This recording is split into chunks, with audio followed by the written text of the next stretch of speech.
গাছের মধ্যে কতগুলো পেয়ারা ধরেছে দেখো। পেয়ারা কিন্তু অনেকগুলো ছিল, সব পেয়ারাগুলো কেমন যেন পড়ে পড়ে গেল জানি না।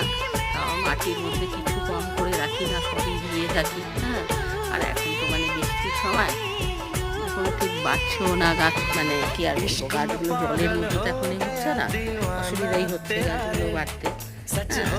বলো যেটুকু পেয়ারাটা হোক, কিন্তু বর্ষার দিনে পেয়ারাটা কেমন হবে জানি না, কিন্তু হ্যাঁ বাড়বে তাড়াতাড়ি, এটা জানা কথা। কেন বর্ষার জলেরা পেয়ে যায় না, গাছপালাগুলো বাড়ে কি সুন্দর কীভাবে। এই দেখেন একটা ফুল, দেখেন কি সুন্দর হয়েছে, মানে কি আপনাকে কি আর বলি। হ্যাঁ, তাদের কি বলি, মানে এমন ফুলটা দেখেন দুটো, একটা ওই সাইডে একটা এই সাইডে, ফুলটা দেখেন কি সুন্দর হয়েছে, দেখে কিন্তু খুব ভালো লাগছে।